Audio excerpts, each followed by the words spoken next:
পোহৰৰ দিশে যাত্ৰা আপোনাৰ অন্তৰ্নিহিত শক্তি জগাই তোলক। বন্ধু, এবাৰ নিজৰ হৃদয়ৰ গভীৰতালৈ যাওক।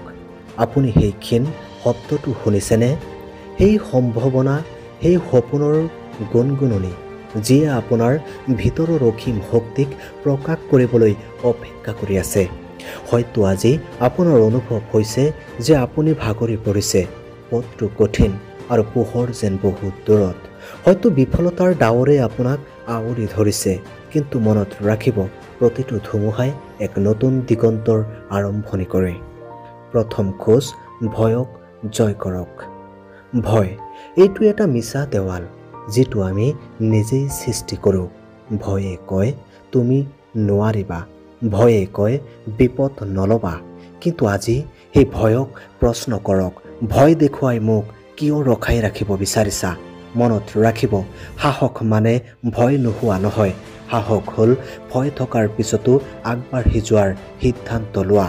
আপোনাৰ ভিতৰৰ এই যোদ্ধাজনক জগাই তোলক। সৰু সৰু খোজ দিয়ক। প্ৰতিটো খোজৰে আপোনাৰ আত্মবিশ্বাস বাঢ়ি যাওক। কাৰণ আপুনি যদি নিজৰ ওপৰত বিশ্বাস নাৰাখে, তেন্তে আন কোনেও নাৰাখিব।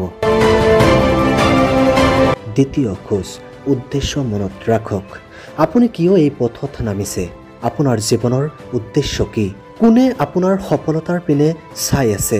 আপোনাৰ পিতৃ মাতৃ, আপোনাৰ মৰমৰ মানুহ, অথবা হয়তো ভৱিষ্যতৰ সেই আপুনি যিজনে তেওঁৰ বৰ্তমানৰ কঠিন পৰিশ্ৰমৰ ফল উপভোগ কৰিব। আপোনাৰ উদ্দেশ্য স্পষ্ট কৰক। ইয়াক আপোনাৰ হৃদয়ৰ কেম্পাছ হিচাপে গ্ৰহণ কৰক।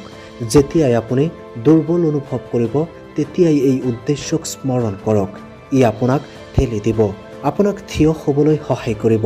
মনত ৰাখিব, অপেক্ষা কৰি থকা পানীয়ে কোনো দিনে সোঁত সৃষ্টি কৰিব নোৱাৰে। আপুনি চলি থাকিব লাগিব। তৃতীয় খোজ, আগবাঢ়ি যাওক বাৰে বাৰে। পথ হয়তো মসৃণ নহ'ব, আপুনি উজটি খাব, পৰি যাব, এইটোৱেই জীৱনৰ নিয়ম। কিন্তু আচল পাৰ্থক্যটো ক'ত জানে?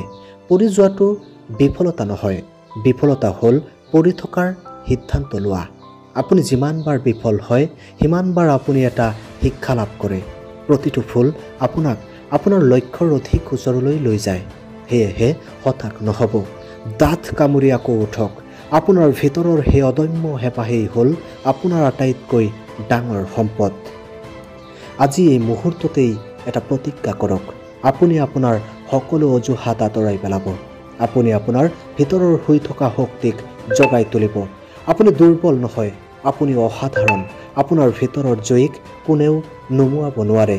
আপোনাৰ জীৱন আপোনাৰ হাতত, আপোনাৰ কাহিনী আপুনি নিজেই লিখিব। এতিয়া সময়, উঠক, দৌৰক, কাম কৰক। পৃথিৱীয়ে আপোনাৰ বাবে অপেক্ষা কৰি আছে। যাওক আৰু আপোনাৰ অন্তৰৰ জগতখন জয় কৰক। আপুনি পাৰিব। ইমান সময় জাহিদ মটিভেশ্যন চাই থকাৰ বাবে ধন্যবাদ। যদি আপুনি আমাৰ এই ভিডিঅ'টো ইউটিউবত চাই আছে, তেন্তে ছাবস্ক্ৰাইব কৰিব, আৰু যদি ফেচবুকত চাই আছে, তেন্তে আমাৰ ফেচবুক পেজ ফ'ল' কৰিবলৈ নাপাহৰিব। ধন্যবাদ।